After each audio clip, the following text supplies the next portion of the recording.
First of all, thanks to Albert for having me on this panel.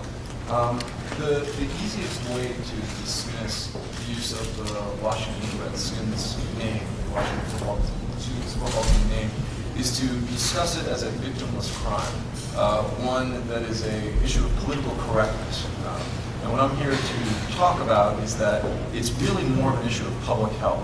The continued use of a dictionary-defined racial slur as the team name for a prominent sports team in our nation's capital has direct public health consequences. To understand the public health context, there's really four parts of this argument. The first is to understand how compromised the Native American population is in terms of their mental and physical health. Native Americans right now have the highest level of psychological distress of any group in this country. Twice as much depression, twice as much alcoholism, twice as much post-traumatic stress disorder. The severity of the mental health issues is perhaps signified most by the fact that Native Americans consistently have the highest or among the highest suicide rates in the country. And that rate has risen 65% just in the last decade. The physical health picture is just as bad. Native Americans have the highest level of diabetes, among the highest levels of asthma, highest levels of tuberculosis. Native Americans die quicker than other people in this country, and the infant mortality rate is 60% higher than all the other groups in this country combined. Not combined, excuse me, all the other groups in this country.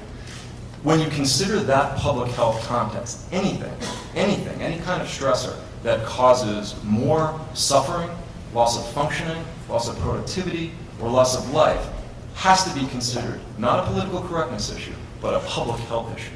Now, we know from the other speakers who have already talked that the prejudice and discrimination, the history of that against Native American people is at an extremely high level. There are unbelievable disparities in terms of housing, in terms of education, in terms of access to health care. Native American women experience sexual assault more than any other group in this country. 1 out of every 3 Native American women is going to experience sexual assault at some point in her life. And 70 to 80% of these perpetrators are non-Native American. The way to understand the use of this racial slur is to understand it in the context of the bigger picture of prejudice and discrimination. This is government-defined harassment, if we're talking about adults, or bullying, if we're talking about kids. So to give you an example, if someone used the R word, as I should probably refer to it as, in a work context, even if they're not saying it directly towards somebody, and somebody who is Native American says, please, could you not use that term anymore? And that person says, I want you to print this in bold capital letters. I am not going to change the name. Okay? That would be considered textbook harassment if we were in a workplace. It would be considered textbook bullying if we were talking about children. And if that term was used in the process of a crime against Native Americans, it would be considered unequivocally a hate crime. So when you consider the fact that, again, this is textbook bullying, textbook harassment, we can then link it to what we know are decades, 100 studies across every major minority group in this country, that the effects of this kind of harassment, this kind of bullying, this kind of discrimination, in the moment, people will have higher levels of mental and physical health problems. And worse, it will predict poor mental and physical health over time. Okay, so we have one of the most at-risk populations with already a history of prejudice and discrimination. And you're talking about the most public harassment and bullying of any group in this country. And the evidence is overwhelming. It's so overwhelming, the evidence, that both the American Psychological Association and the American Sociological Association, years ago, recommended the immediate cessation of the use of any Native American mascot in sports, not just the one that used a racial slur as its name, any Native American mascot.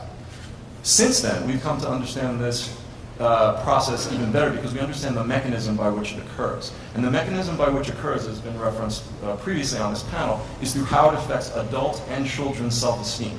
So experimental study after experimental study shows that if you bring a Native American person into an experimental situation and you show them an image of a Native American mascot, their self-esteem goes down, their faith in their community goes down, their feeling that they can achieve goes down. And one of the most important things about this is that a recent 2008 study showed that this effect occurs even if the Native American person, before the experiment, looks at the image and says, you know something? This isn't offensive. In fact, this is a positive image. Okay? So the positive image, even a positive image, if it's stereotypical, will lead to psychological distress, lower self-esteem, lower sense of achievement. So what we have in this situation, to again get back to the question, is that we have a public health problem where an at-risk population that's already suffering tremendously, already facing discrimination, is under a stressor that we know, as much as we know anything in psychosocial research, is going to make the mental health symptoms of this population worse. And we know why it happens, and we also know that it doesn't matter that somebody says that the image is positive. And one of the things that I just want to comment on is that it was referenced several times that the Washington organization has responded to President Obama's call for the potential changing of the name by saying, what President Obama clearly doesn't understand is that there was a study in 2004 where we phoned people and asked them if they were offended by this image. And a lot of them said no.